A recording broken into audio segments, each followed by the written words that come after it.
All right, welcome back to another edition of Live from Red Hook here at the Funktion House. We are doing it again Tuesday night. My name's Mike Gentili. I'm here with Anthony Vitale, and tonight we'd like to welcome a very special guest to our show, making his Live from Red Hook debut, Mr. Jus Jack. How are you? Pretty good. Thanks for having me. What's going on? To the up, show. See you. Good to see you again. Good to see you too.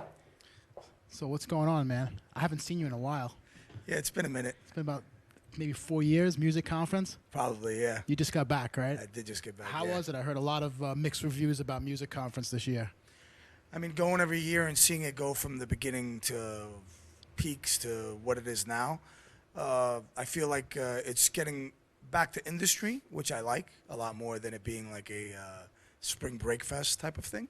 So there's a lot of industry events. It's less about only one performer. The labels are doing events. There's a lot more networking going on like there used to be, Yep. and maybe on a larger scale at this point than if you're in it and you're looking to get some attention and exposure.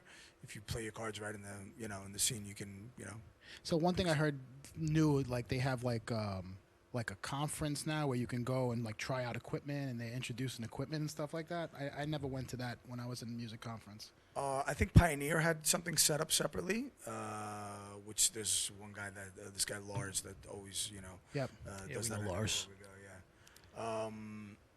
I feel like what happened was Ultra purchased WMC. Yep. and they started getting the panels back going again and starting to get it's all heading in the right direction.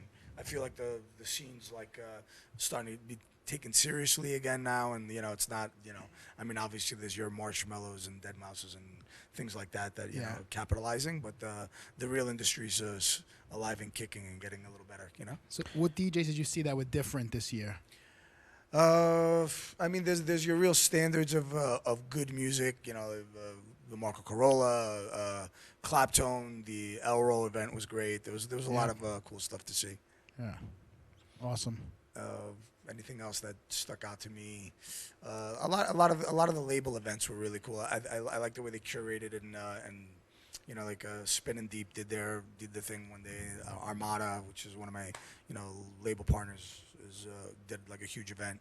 So you get to see a lot of people very often. And like there was like Luciano did 3 events with different people, so it was pretty cool. Oh, that's dope. Do you did you check out Ultra at all? I didn't go this year because I had, I've been going for the past maybe like on and off for the past 7-8 years, but just the thought of they had cut Uber transport, unless you were taking a yacht back and forth, there was no real way that you were going to have a comfortable trip coming and going there. A lot of people got stuck Really, for what, hours at a time. traffic? No, they cut off all the ways in, except for one. They stopped all Uber and Lyft transport to going to it. So you had to take like buses and Ubers would leave you like 3 miles off of a strip that we would have to walk to get to the actual. Was there a specific reason as to why they did that? Well, I heard that the residents have been complaining. They're trying to shut Ultra down because of like it's like right across from like these expensive apartment buildings. So they set up these tents and stuff. I mean, where it was originally was in the heart of downtown. I mean, I think with the amount of revenue that it does, 3 days is not the end of the world. That people should just turn the blind eye a little bit. A lot of the Miami locals, like some of them, leave for those 3 days. They want nothing to do with it. Yeah, and they rent their houses to Airbnb for $1,000 a night. Yes, exactly. That's why they're doing it. So what did you think of Kentucky Fried Chicken buying a ad spot at Ultra? I mean, Everybody making a big deal about that. I mean, Ultra at this point has gotten to a point that it's a revenue source. There's a lot more people involved. I'm sure their intentions, I doubt, were to can I say shit? Yeah, say whatever you want. Shit on the culture, but I mean, it definitely came across that way. It was I doubt any DJs are gonna boycott playing Ultra because of KFC, but it was definitely cheesy. It was a good social media piece. Yeah, Everybody I mean, that blew up the feed for a little while. My friend Zeko was DJing right after him, so it's kind of like following up to Kentucky Fried Chicken. It's kind of funny. It was kind of corny though. It was extremely corny. It was kind of corny. No pun intended. But right? yeah. But I'm sure. Listen, they're a business, right? I'm sure Kentucky Fried Chicken probably paid them a fortune to do that. Absolutely. You know, And so you can't blame them. yeah, and I mean, with the cost of the DJs, I'm sure. I mean, the top tier, I'm sure the bottom tier doesn't make much, but I mean, there's a lot that goes into doing an event like that. Yeah. There's a lot of revenue. I mean, and to think how it started, and now it's just a monster. They took over the whole Miami. Yeah. You know, they own the conference now. It's amazing. Listen, you stay consistent for long enough and do the right thing, it's eventually going to turn in your favor. Yep. You can go down and up, but if you stay consistent, that's one of the rules I live by, staying consistent, you know? Yeah. That's what we try to live by. Yeah, exactly. Yeah, I mean, the Tile Group guys, they say they'd rather be mediocre and do it and nail it every time. And, you know, that's a capital. Whenever you try to go a little unique, there's too much risk involved. It's all Yes. risk management for people, you know? Yeah. So let's take a step back. I want to know, you born and raised in Queens, right? Yeah. Astoria, Queens. Mm-hmm. So how did you get into? Well, what made you get into DJing? It was a bunch of different things. I always liked music as a kid, but believe it or not, my brother had a friend that was a DJ, and they bought a whole bunch of equipment, and my brother brought it to the house, and you know, he didn't really like it after like one or two tries, and the equipment was just laying around.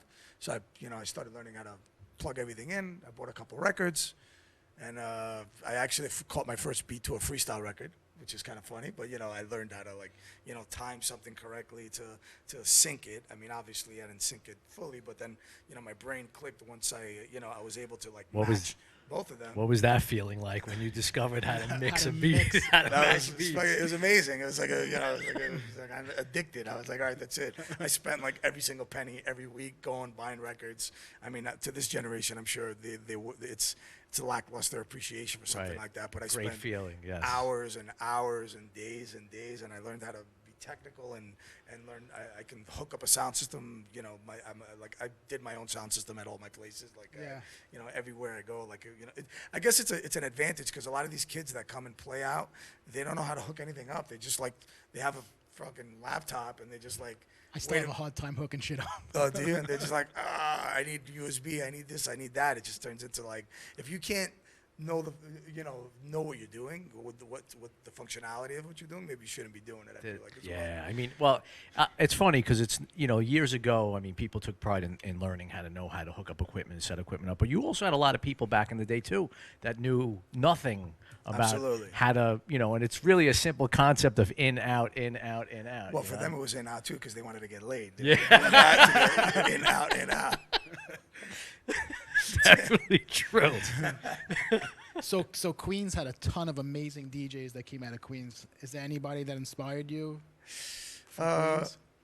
More Jersey, believe it or not, to me. I feel like Roger Sanchez, I think I was in it for a very long time when I was younger. I have a long storyline of how I developed as an artist. I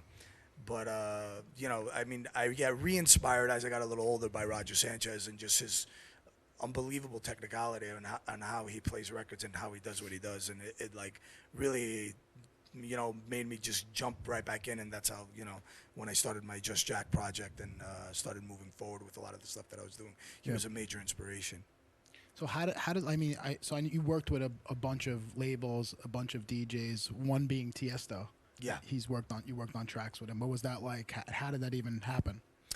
I got his attention through a couple of my records that I did, and then I had I don't know if you know Zecco and Torres, and Zecco they're getting big now as well. So they remixed one of my tracks. So at one point there was 3 or 4 Club Life podcasts in a row that he did that were featuring my tracks, and I won. There was 3 of them.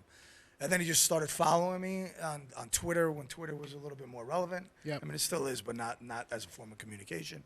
For the president, it's big. Yeah, exactly. But you DM. It's huge. Yeah, exactly. So we started DMing each other, going back and forth about music. We met up in New York. He listened to some of my stuff.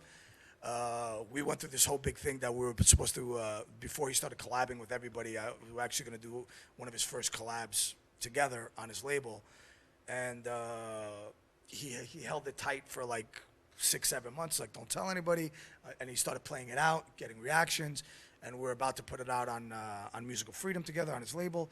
as a Tiesto and Jus Jack record, and then he changed management, and then like I was literally like a week before Ultra, and we were planning like I was gonna go on Ultra stage and introduce the record together, and like hands in the air, like craziness, and then his management pulled back and said, oh, you know, we got to go a little different direction, and then after holding the record for me for like 6-7 months, he's like, oh, sorry, we can't do it, and then like I got into a little bit with him. I'm like, listen, you know, you made me hold the record for 6-7 months. The least you could do is, you know, make it a Tiesto remix and let me shop it. So he let me shop it. Spinning wanted to pick it up, and then once he saw Spinning wanted to do it, he pulled the record back and he put it out himself. And he attached it to a nice charity. And no, let me tell you something. That Tiesto as a person, he's done a lot for a lot of DJs out there. Even just playing some unknown's record, you could ask Chris Moody, you guys have a billion DJs that have gotten on his podcast. Yeah.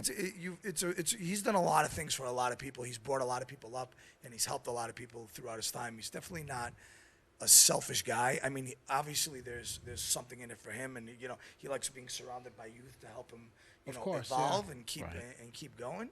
So, you know, there's something to be said about people like that, though, that, you know, that help future generations and give you at least even, I mean, he's not going to do everything for you. He'll give you a little something, you know. Yeah, it's so hard to get in touch with them. Like, it's, like, you could have, like, the hottest records, and they just go right through their inbox, you know. It's like, you're never getting hard to catch their ear. You know what? Nowadays, it's a whole different ballgame anyway. It's not even about, I'll be honest with you, I used to care so much if somebody put something on one of their things. Now, the whole market has shifted now. You could do what you like. There's an audience for it because there's so many subgenres, and you know you could be one amongst your peers and you could put stuff out as long as you get the people's attention that you got to get now are like Spotify, you know, yes. You got to get on playlists XM, on Spotify. It's a whole. Or try to get something licensed with a big brand that's going to give you some good residual or something, right? I mean, because you're not even making money on Spotify, right? I mean, you can if you play your cards right, but you know, if you're just some kid signing a record to Spinning or any label, you know, the master rights go straight to the label, and the deals with Spotify and Apple Music are, if you own the master rights, you keep everything. Most of it. Yeah. That's why all the big labels are buying up all the small labels to just increase their catalogs. Correct. The more content you have, the more stream numbers you get, the more money you make at the end of the year. Yep. But I mean, it depends on what you're doing it for. So the first thing you have to think about is if you like to do it. Yes. Like, I love to do it. So, but, you know, if you can't get to that point and make a career out of it, you got to do supplement, which obviously we all get to that point. Because I think a lot of people, I mean, in any industry, I mean, a lot of people do things for the wrong reason. You know what I'm saying? Like, they're not, Absolutely. You know, and we speak about this all the time on the show. I mean, the people who do it for the love of doing it usually rise to the top. And the people who are just doing it for the fame and the glory, they don't have such longevity. Yeah, but what they do is that they saturate the market, and they make it very difficult for real artists to be able to sustain themselves. Now more so, yeah. Yeah, with this whole new wave. Now they're fading away because they realize there's not anything in it for them anymore, and they're not getting recognized, and they're not getting their egos aren't getting boosted by things like that. Agreed. But, you know, it's a sad day when, you know, people that have been doing it for a long time, all of a sudden it gets popular. 5 million kids jump out and start getting ghost produced, doing this, doing that, whatever, and then when you're trying to send the record out, the guy's got 50 other records that he's looking at. How you know.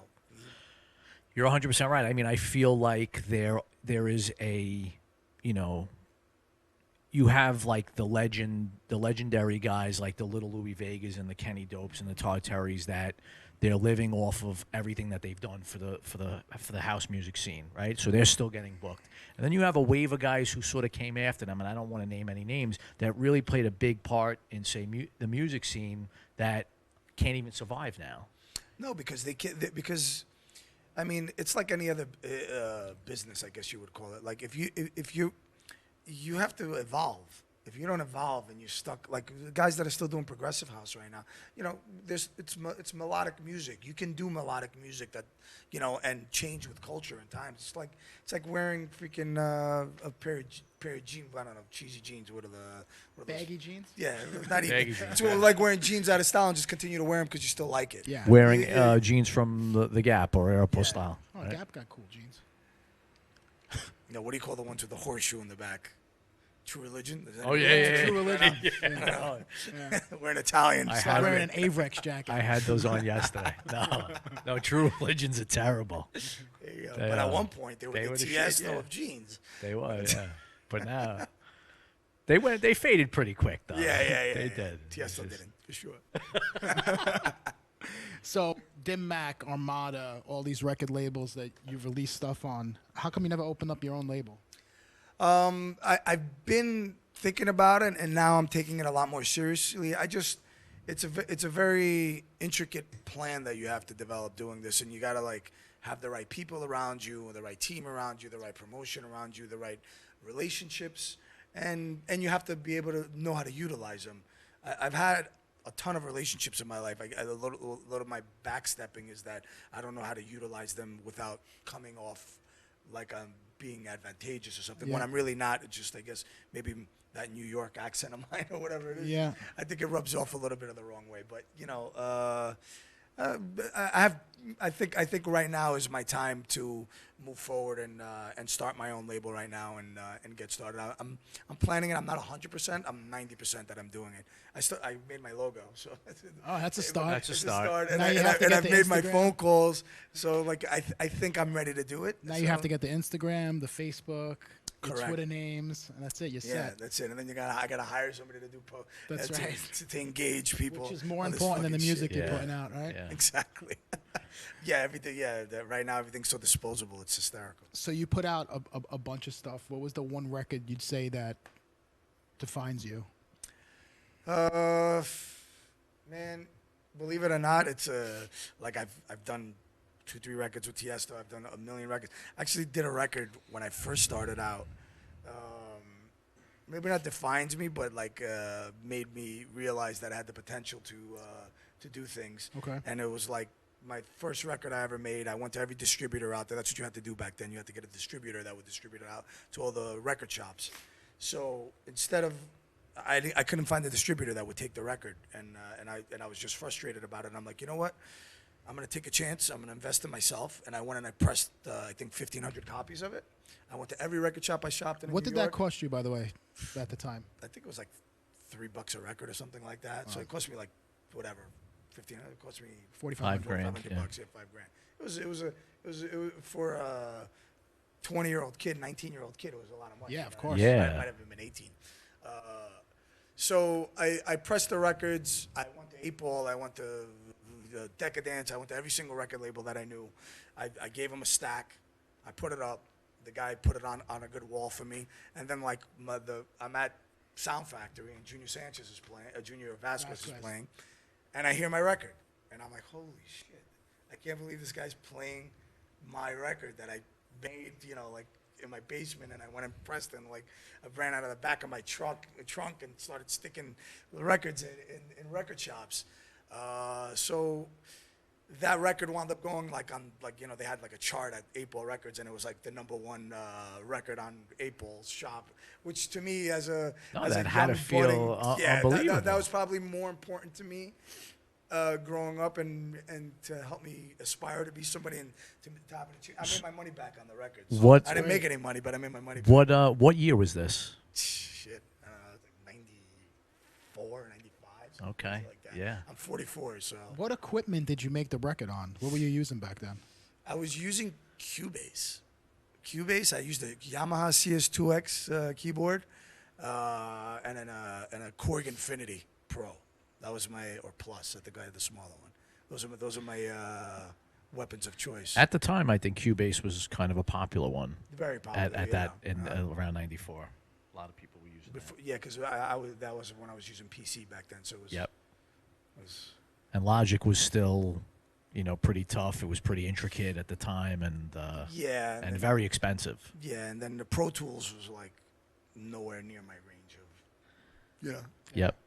So what's the plan? Are you going to start putting music out again? Yeah, I took a break for about 1.5 years now. I got a little overwhelmed with family, work life, so I had to, I guess, put everything in order and get some perspective. I'm married with twin boys, so like I needed to make sure that, in order for me to be creative, I had to make sure that everybody was like okay in my family. God forbid something happened to me. I want to make sure my wife and my kids can be provided for. So I put my head down for the past probably 3 years, but I stopped making music about a year ago just to like really focus and concentrate on being able to like set up infrastructure, because my mind always works on contingencies in my life. Everything, it's like, what if this happens? I got to do this. What if this happens? I got to do that. And my mind just keeps backtracking. So I put my systems in place for me to be able to like rest my mind. Yep. So my creative side can like come out right now. I actually just got my new studio desk in the mail today. I just got to put it together. Nice. So you're a nightclub owner. Yes, I am. You're like it's hard to like want to get into nightlife when you're part of it as a DJ. Like wanting to own a club, it's like being behind the scenes. Like you're never behind the scenes. So what's that like? Like hiring DJs must be a big part. Yeah, DJs don't really like me that much. Yeah. You know, like I would probably be the worst person to hire DJs. You know what? The thing is, you take your ego out of the equation and you look at what people want. My main advice to all my DJs that come play is like, play for the girls. If you play for the girls, everybody else is going to come. Because if the girls leave, you're stuck with a bunch of guys. The guys don't want to hang out with a bunch of guys. The place is going to be empty. So as long as you play for the girls, you know, and sorry, bro, you got to play Whitney Houston. You got to play, you got to play remakes of all popular stuff to make people dance. I mean, you're an open format guy. You know exactly what that's about. So here's a question: you got a young kid that has a huge following, but he can't DJ for shit, but he brings spenders. Do you hire him? The problem is I wouldn't do it. I control my venue. Like on my Saturday nights, that's my night. Like nobody touches the music format but me. But on a Friday night when it's a little slower and I have a promoter coming in and he's doing something like that, I'm not going to tell him what to do because it's his night. I'm going to control the crowd that comes in. If the DJ sucks, I'm going to tell him don't hire him again. But you know, like I'm not going to get. I don't get that involved in when it's somebody else's event. Okay. So what made you want to get into the nightlife scene as a nightlife owner? It was growing up. When I started growing up and I realized the scene was going heavy into drugs, like at that phase with like the Junior Vasquez and the Jonathan Peters, and like, you know, it was a really bad time to be a DJ. You would have to go on from like 11 o'clock and go home at 3 in the afternoon. Yeah, it was a long night. I was like, you know what, maybe it's time for me to, and I was right there. Like I started playing Roxy Main Room. I was like with the biggest promoters. I was right there on the cusp, but I've never really done drugs in my life, and I've never been part of that scene. So I took a step back and decided that for me to be able to still be in the music business and you know, and have a career, it was probably a better move for me to like try to like, you know, open up a place. And I found some people and we opened up my first club in 1999 called Joy, which Hex Hector played at. I had a ton of DJs go through that place, and same thing with Central. But that's what made me want to do it. I kind of wanted to like make a career out of music and actually make it worth my while. Sure, yeah. So you started with Joy, and then it was Central, Yeah. and now you have Central, and what's the other spot you have? Republic. Republic, both in Queens. Both in Astoria, yeah. Yeah, and both dance clubs. One's like a bar, like a pregame spot that turns up a little bit, and the other one's a straight up club event space. Yeah. Do you have a DJ at them? Do you have a DJ at Central? I DJ every Saturday night. Oh, so it's your party Saturday night. Okay. Yeah.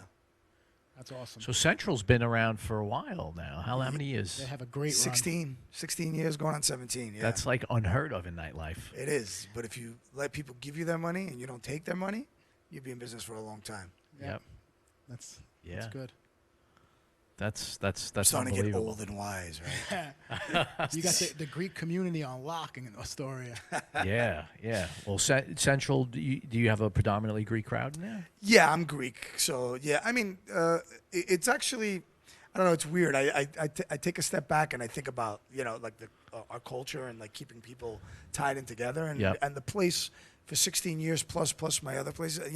We've done a very good job of keeping our community like tied in, and I'm sure plenty of people have gotten married. I mean, not like it's a bad thing for people to marry out, but it's nice for a Greek to marry a Greek, and I'm a little old school like that. The Greek Well, culture the Greeks actually is don't marry outside the Yes, Greek- they do. really Yes, show. they do. Yes, Yeah? they do. Italians, they'll go Italian. Yeah. the Greek culture is very tight.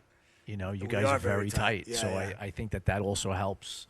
Because Italians are not tight like that. Not Well, anymore, it's but what they it's used what to it's be. offered, though. You know what I mean? If the know? right person had the right place at the right time, it could develop into something, and that's basically what it's all about. It's like if you ask anybody that works for me at any of my venues, they're going to say that they feel like family, and that projects over to customers. People come into the place and they feel at home with Yeah. my staff, with me, and we're a direct extension of of Yep. culture. So like if people feel comfortable coming into the space, you can have that type of longevity. I think you're 100% right. There's I'm not going to mention names, but there's a spot in the city. It's not a nightclub. It's a bar restaurant, and I would frequent there a lot.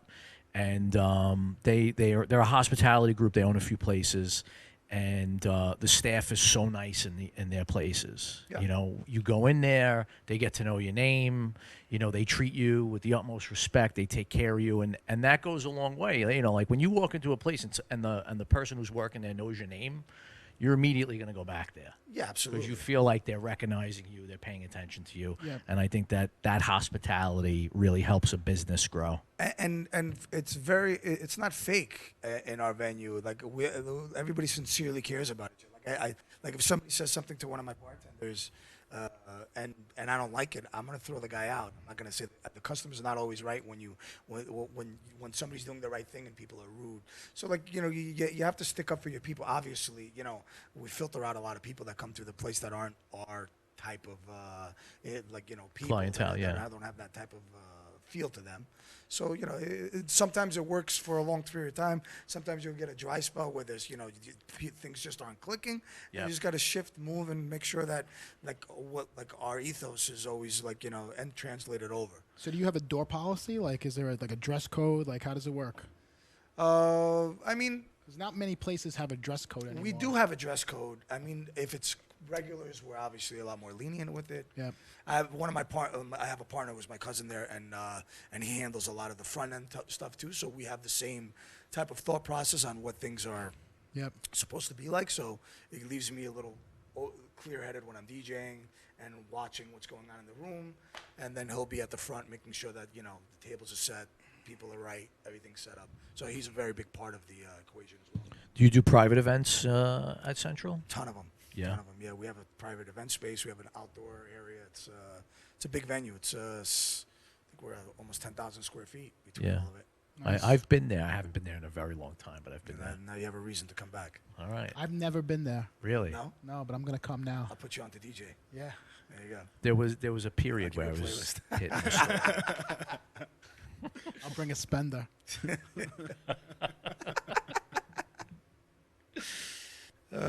Is there anything else, Mike?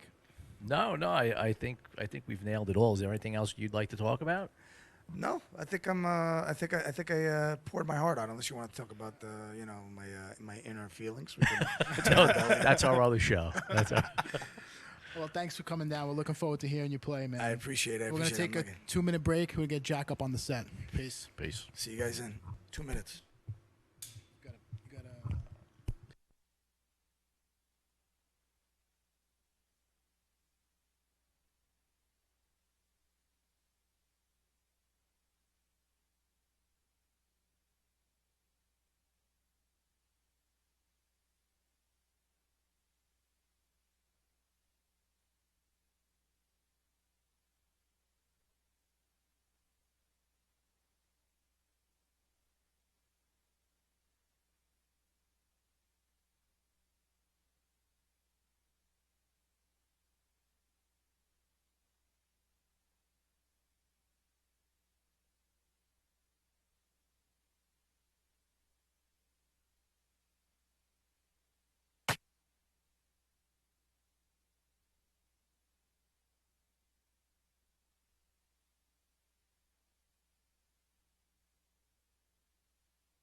All right, we got Jus Jack live from Red Hook here at the Funktion House.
Do you remember your first time?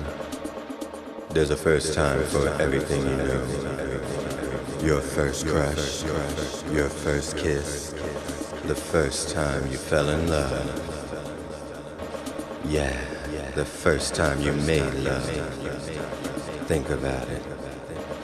Do you remember your first time?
music,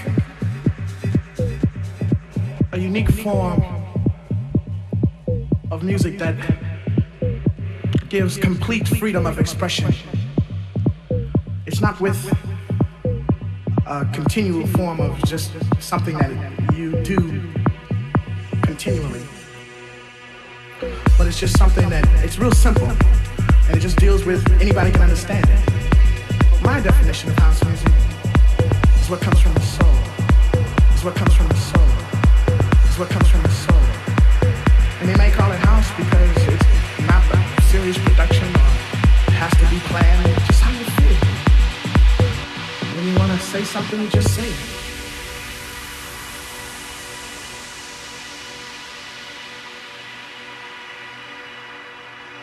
Like if you want to say freedom, I do believe in freedom. Freedom. Yeah, something like that.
Take it,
talking about. Oh, what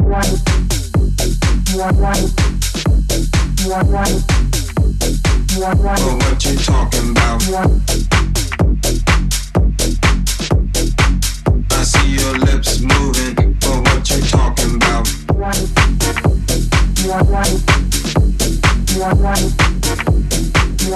what you talking about? I see your lips moving. Oh, what you talking about?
Let me tell you something about house music.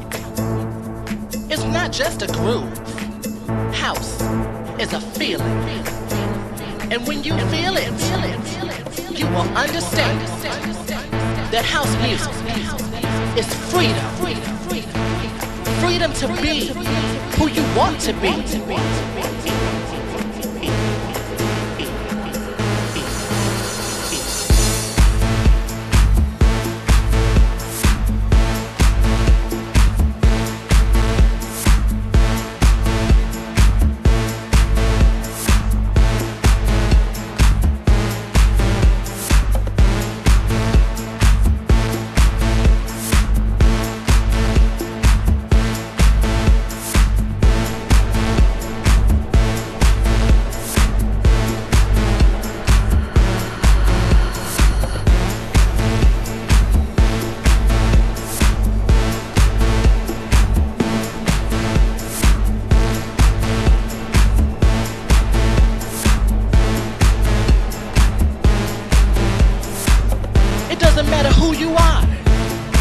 Doesn't matter where you come from.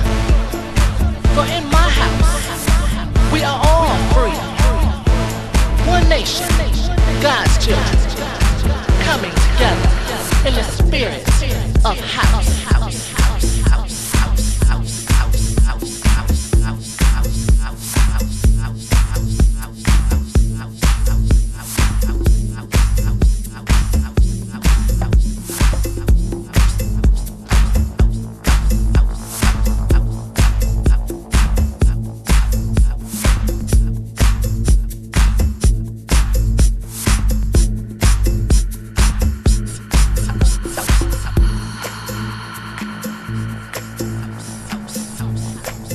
Feel it, children. House music can make you do things, lifts you up, and takes you high. When you feel it, you will understand. It's alright. Feel it, children. Stand on up. Throw your hands up in the air.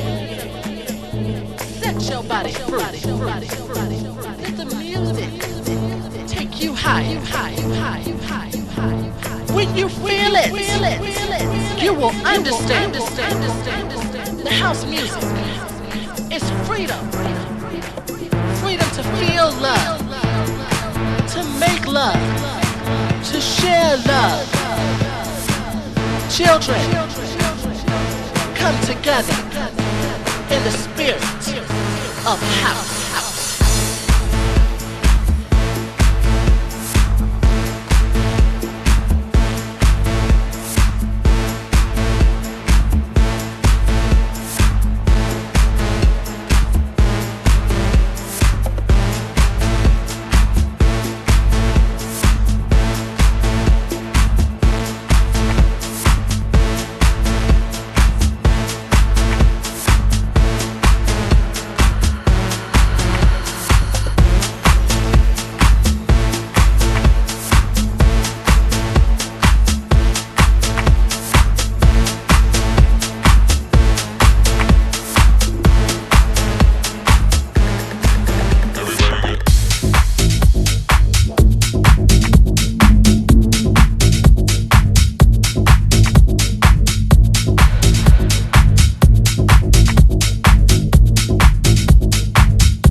put your phone down.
Phone down.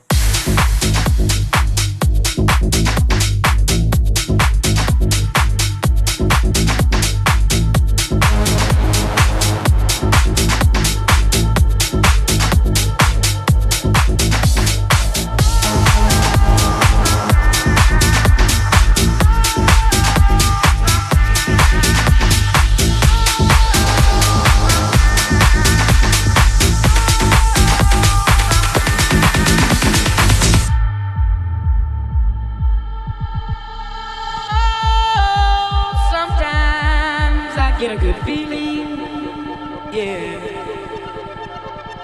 Get a feeling that I never had before. No, I get a good feeling, yeah.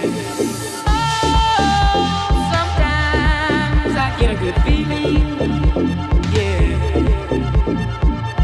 Get a feeling that I never had before. No, I get a good feeling, yeah.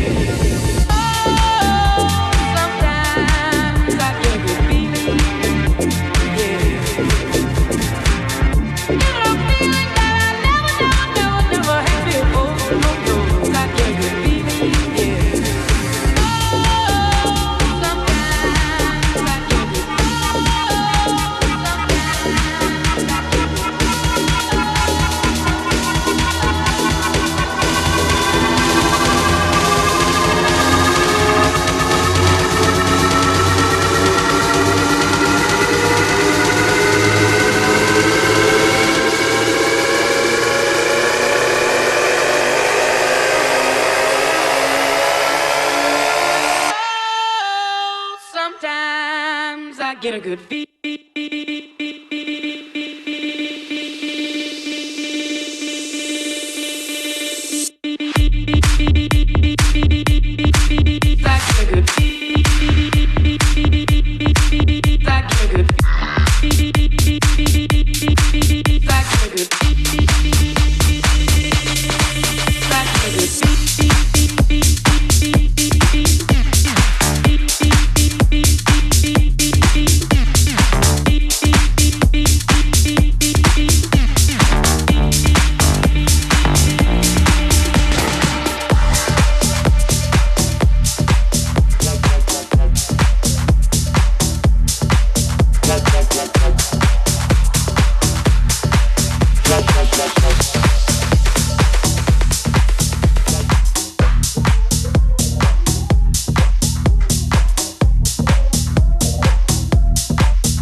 There's two instructions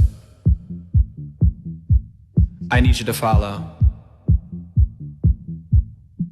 When I say red light, I need you to stop. When I say green light, I need you to go. Red light. Green light.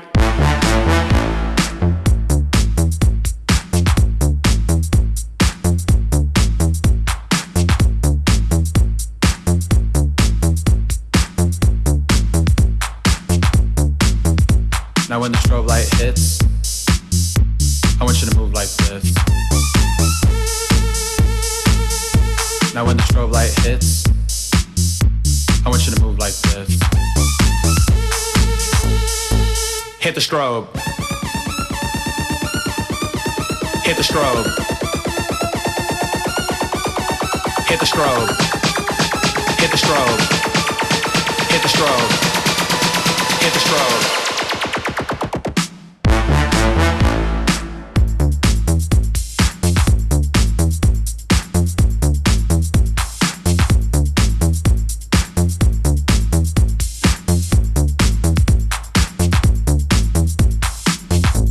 Now. We know we've all been through kindergarten, people, so we know what a red light and a green light is. So when I say red light, stop. Red light. Green light.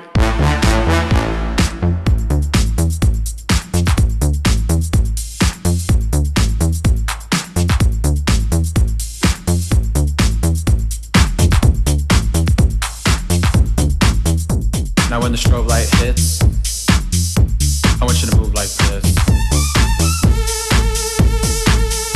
Now when the strobe light hits, I want you to move like this. Hit the strobe. Hit the strobe. Hit the strobe. Hit the strobe. Hit the strobe. Hit the strobe. Green light.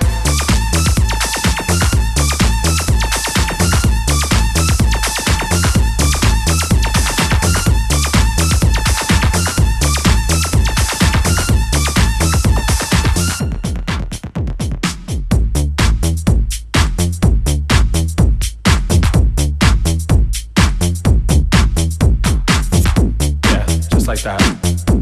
Perfect.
Here comes that sound.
was awesome, bro. Thank you, man. I appreciate it. Thanks for You guys coming having me. down. Thanks for coming down. Yo, man. thanks. Played a great set, bro. Thank you. I appreciate it a Yes. lot. Do you play any original tracks? A couple, 2. Yeah. Still working on some more. Yeah. Get that going. Hold the mic up. So if people want to follow you on Instagram, or if they want to come to the club, what's the best way to reach out to you? DJ Jus Jack, Instagram, DM me. And It's I'll it's take D- care of it. at DJ Jus Jack. At DJ Jus Jack. Yep. Okay, cool. And SoundCloud also is DJ Jus Jack. Everything's DJ Jus Jack. Yep. Awesome. Well, listen, thank you for coming down to the Function House. We really appreciate it. Happy Thanks. to be here. Awesome, bro. Thanks, everybody, for tuning in. Jus Jack played a great set for us live from Red Hook here at the Function House. We will see you next week. Peace. Peace.